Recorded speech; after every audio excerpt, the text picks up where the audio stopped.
और इसीलिए एक आदिवासी को ये टारगेट कर रहे हैं। ऐसी गिरफ्तारी मैंने शायद ही मेरे ख्याल हिंदुस्तान के इतिहास में किसी चीफ मिनिस्टर की हुई हो, सिटिंग चीफ मिनिस्टर की। और हमेशा यही लोग, इन्फोर्समेंट एजेंसीज यही कहती हैं कि इस दौरान वो 10 केस और कर देंगे और फिर कहेंगे कि ये केस में अगर आप राहत देना चाहते हो तो इस केस में हम गिरफ्तारी कर देंगे। और मुझे तो इस बात की समझ नहीं कि सुप्रीम कोर्ट ने हमें सुनना चाहिए था, उसके बाद कह देते भाई हाई कोर्ट चले जाओ। कई बार तो ये आर्टिकल 32 है, ये तो मानवाधिकार है, फंडामेंटल राइट के चैप्टर में है। हर शख्स का, हर नागरिक का, हर सिटीजन का अधिकार है, तो सुन लेते। और ऐसी गिरफ्तारी मैंने शायद ही मेरे ख्याल हिंदुस्तान के इतिहास में किसी चीफ मिनिस्टर की हुई हो, सिटिंग चीफ मिनिस्टर की। जो आज के दिन चीफ मिनिस्टर, उसकी गिरफ्तारी हो जाए और आप कहो कि नहीं आप हाई कोर्ट जाइए, जब केस में कुछ है ही नहीं। वो मैंने विस्तार से बताया आपको। तो मैं समझता हूं कि इनका लक्ष्य ये है कि हर किसी भी तरीके से जहां भी विपक्ष सरकार में है वो उखाड़ा जाए और डिस्टेबलाइज किया जाए, यही इनका लक्ष्य है और यही करते जाएंगे। अभी अरविंद केजरीवाल की बारी है, उधर ऑपोजिशन में बाकी लोगों की बारी है। सर, अरविंद केजरीवाल वाले मैटर में तो उनको 5वीं बार भी नोटिस दिया ईडी ने, और हालांकि मुख्यमंत्री कह रहे हैं कि ये इलीगल जो है समन है, लीगली समन नहीं किया जा सकता, अनलॉफुल है उनका समन करना।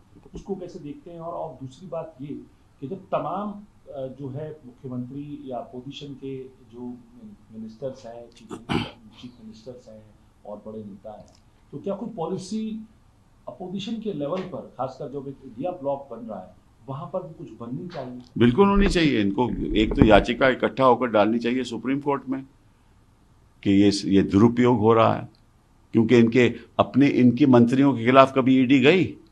कईयों के खिलाफ केस हैं, हम जानते हैं। आप इलेक्शन कमीशन में जाकर जानकारी ले लीजिए कि जो कौन सी एफआईआर किस किस के खिलाफ है, वो देना पड़ता है ना उनको, तो सब जानते हैं। लेकिन उनके खिलाफ क्यों नहीं जाते?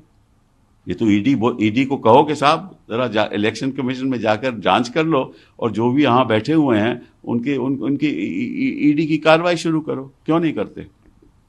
ये तो सुप्रीम कोर्ट को भी कहना चाहिए कि आप सभी को, जो भी जिसके खिलाफ भी है, तो चलिए सबकी कार्रवाई होनी चाहिए। फिर ये क्यों कि केवल विपक्ष के लोगों के खिलाफ कार्रवाई होगी और किसी और के खिलाफ कार्रवाई नहीं हो। और सबसे बड़ी बात मैं आपके सामने, आपके द्वारा जनता को पूछना चाहता हूं कि 2024 में क्यों?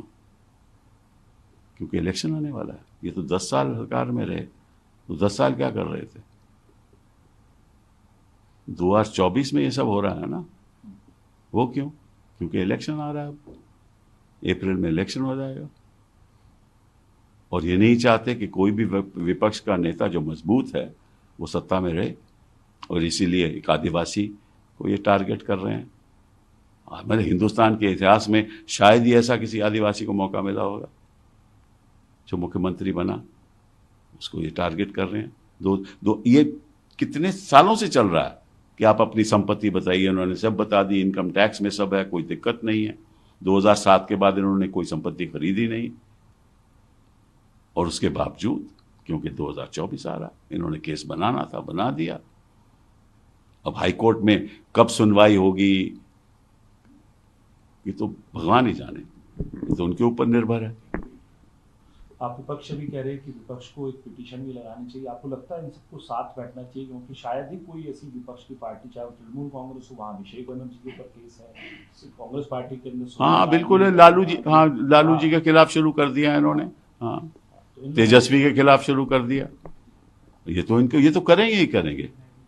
उधर महाराष्ट्र में शुरू कर चुके हैं, कर चुके भी हैं महाराष्ट्र में, और कई लोग चुप भी बैठे हैं। लोग, अगर आप भय की राजनीति करोगे और नफरत की राजनीति करोगे तो निश्चित रूप से भय ईडी से द्वारा होगी और नफरत आप हाई प्रीस्ट बन के जाओगे तो होगी।